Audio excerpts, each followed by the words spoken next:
Fala galera, tudo bem? Esse é o primeiro vídeo de uma série de 5, onde nós abordaremos o que são os direitos humanos, qual a relação que o reino de Deus tem com direitos humanos e qual o nosso papel como cristão dentro desse debate, dentro deste assunto, nos tempos que nós estamos vivendo hoje. Show? Quando a gente fala de direitos humanos, nós estamos falando acerca de um tipo de vida que todo ser humano deve esperar ter em virtude de ser humano.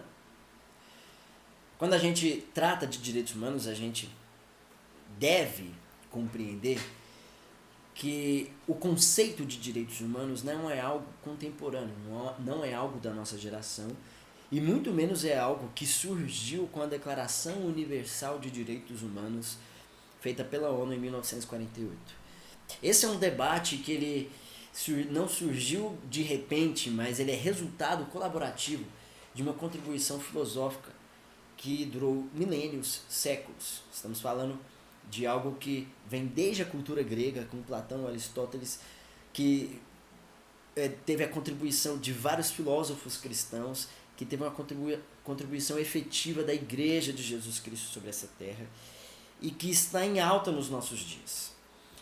Quando a gente fala sobre direitos humanos, a gente compreende que eles estão diretamente ligados aos direitos naturais de todo ser humano.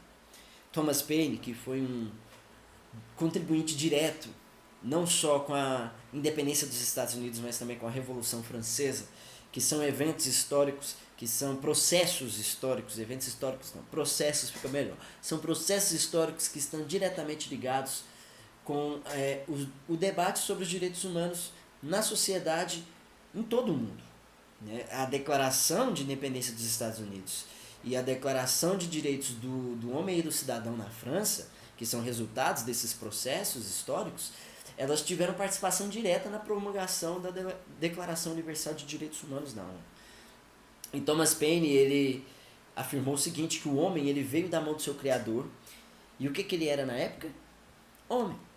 Ou seja, homem era o seu elevado e único título, e nenhum título maior pode lhe ser dado. Ou seja, ser humano foi o maior título que nós recebemos das mãos do nosso Criador, e não há nenhum título maior que a gente possa receber socialmente, legalmente, por nenhum Estado, por nenhuma autoridade. E essa afirmação de Thomas Paine ela é importante para a gente compreender que a nossa cosmovisão, ela determina diretamente na forma como você interpreta o que são os direitos humanos. Thomas Paine, ele não era cristão, mas a sua mãe era uma cristã anglicana, o seu pai era quaker, e ele era deísta, ou seja, ele acreditava que havia um Deus. Mas a sua educação familiar fez com que ele tivesse uma cosmovisão criacionista, que está ligada diretamente à cosmovisão cristã, que também é criacionista.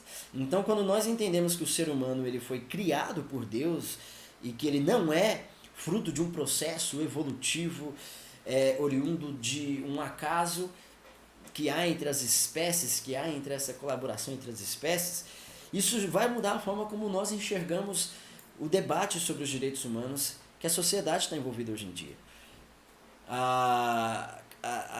A Comissão de Direitos Humanos, por exemplo, da ONU, ela é composta por vários entes, por várias comunidades com cosmovisões diferentes.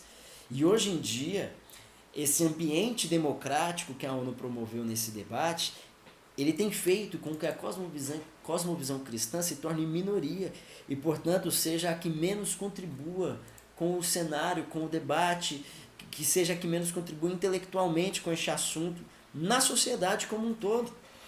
Os seres humanos, na nossa cosmovisão cristã, eles nunca adquiriram direitos humanos. Os direitos humanos nunca foram recebidos pelos seres humanos como um privilégio de algum governo, sabe? Ou como uma conquista resultante de uma revolução social, de uma revolução política. Sabe, os direitos humanos não são objetivos alcançados com a evolução dos homens, seja a evolução intelectual, seja a evolução governamental que a sociedade passa. A única forma de nós mantermos os direitos humanos como direitos naturais inalienáveis dos seres humanos é exatamente a conservação dos absolutos éticos judaico-cristãos no debate intelectual. A cultura judaico-cristã, essa filosofia grega, a influência da filosofia grega dentro desse debate, ela estabelece os seres humanos como seres humanos iguais, da mesma forma que também a cultura judaico-cristã. Somos nós que lutamos para manter os seres humanos como iguais entre si, iguais uns aos outros, como seres humanos, todos como seres humanos. Toda a Constituição, considerando que a Constituição ela é um conjunto de leis, a Constituição ela é um consenso social que cria leis e que garante a supremacia dessas leis sobre a sociedade onde ela está inserida. Então, toda a Constituição ela é o resultado e não a origem dos direitos individuais. Ou seja, direitos humanos, eles são a origem de uma sociedade próspera e civilizada e não o resultado dessa sociedade. Agora a questão que fica é a seguinte: se a comunidade cristã ela está sendo afastada do debate sobre os direitos humanos na sociedade, automaticamente esse debate fica cada dia mais distante dos princípios bíblicos e da nossa cosmovisão. Quando a gente, já assim, partindo para a nossa visão sobre os direitos humanos como igreja, como reino de Deus, como cristãos, a gente precisa olhar exatamente para a palavra de Deus, que é a origem da nossa cosmovisão, que é de onde vem a nossa concepção da realidade, do universo, das relações sociais que regem o mundo.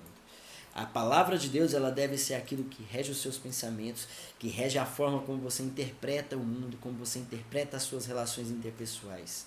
Então a palavra de Deus ela deve ser a premissa de como você interpreta os direitos humanos na sociedade. E o que ela diz? Gênesis capítulo 1, versículo 27 e 28 diz que criou Deus o homem à sua imagem, a imagem de Deus o criou, homem e mulher os criou. Deus os abençoou e disse: sejam férteis e multipliquem-se, encham e subjuguem a terra, dominem sobre os peixes do mar, sobre as aves do céu e sobre todos os animais que se movem sobre a terra.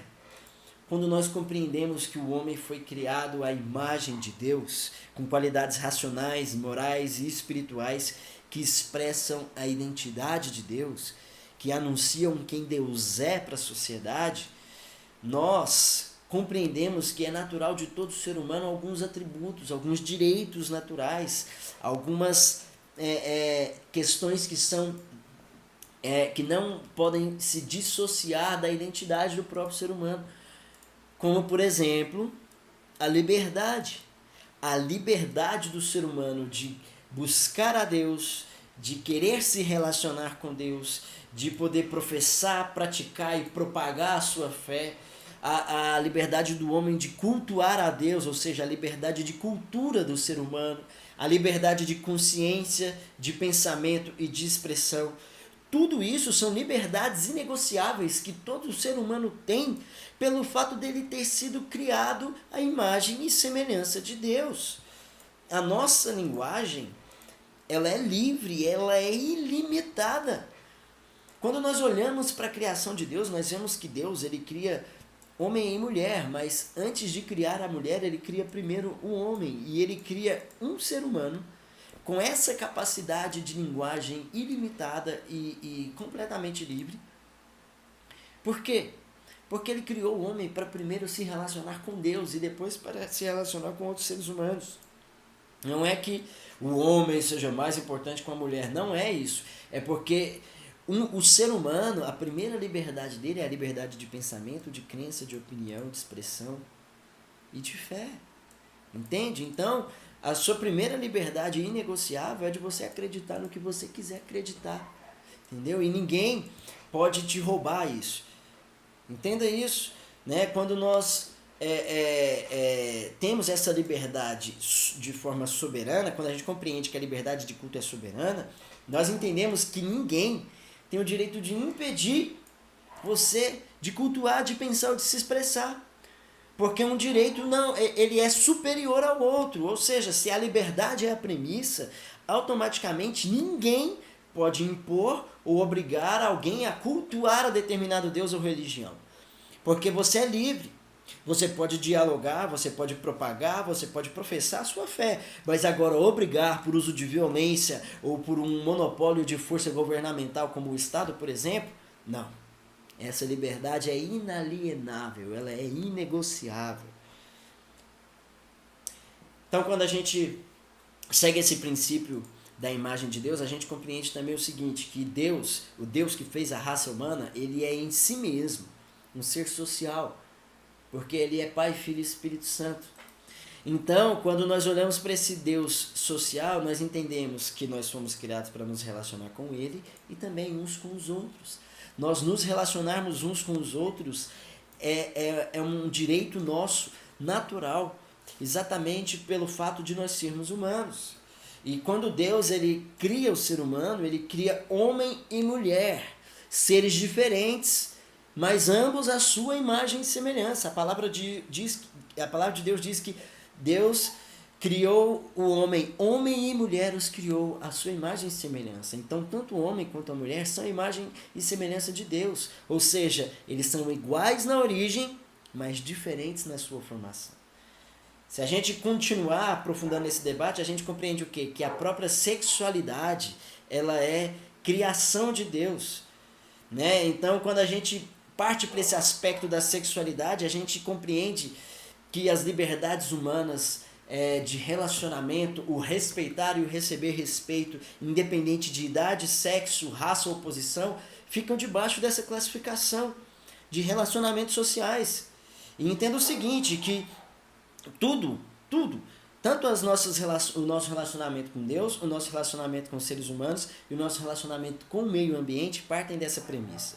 E a forma como a gente compreende a origem do ser humano, ela influencia na forma como a gente vai compreender os direitos humanos, igual eu falei antes. Então, se você enxerga a identidade do ser humano como a imagem e semelhança de Deus, você vai enxergar a imagem do ser humano como iguais entre si. Vamos dar um exemplo aqui mais prático. Se você considera o homossexualismo um componente da identidade sexual de um ser humano, consequentemente você irá compreender os direitos humanos que lhes são inerentes dentro dessa mesma cosmovisão. Então, se a gente pega esse exemplo do homossexualismo dentro da cosmovisão bíblico-criacionista, a sexualidade ela corresponde à genética comprovada cientificamente que há no homem e na mulher, ou seja, os cromossomos conhecidos, né, que se dividem apenas entre homens e mulheres. E o homossexualismo ele está ligado ao fenótipo e não ao genótipo de um ser humano. Ou seja, os homossexuais eles são seres humanos como todos os outros. E os seus direitos são os mesmos de todos os outros seres humanos, sem nenhum privilégio a mais e nem a menos. Ou seja, a nossa luta ela deve ser pela manutenção inegociável de inserir essas pessoas como seres humanos. É por isso que, já entrando até no aspecto da igualdade, a Bíblia deixa clara que Deus não faz acepção de pessoas. E o fundamento da igualdade é exatamente essa imparcialidade. A nossa humanidade, ou seja, o fato de sermos humanos, é a premissa de igualdade para todos. E dentro dessa perspectiva, a ninguém devemos considerar humanamente superior aos outros por nenhum motivo, seja por opção sexual, seja por classe social, seja por condição financeira. Porque Deus não vê como o homem vê, porque o homem vê a aparência, mas Deus vê o coração, ou seja, o nosso Deus nos mede pela nossa essência como seres humanos, independente das diferenças aparentes entre uns e outros, ou seja, independente do fenótipo. Deus nos mede pelo genótipo e não pelo fenótipo. Então, encerrando, isso nos leva à compreensão de que as diferenças entre os seres humanos não devem ser pontos de partida para direitos específicos para um grupo em detrimento de outro. E é com isso que eu encerro esse primeiro vídeo e amanhã a gente volta com mais para tratar acerca dos aspectos históricos que envolvem esse debate. Deus abençoe vocês.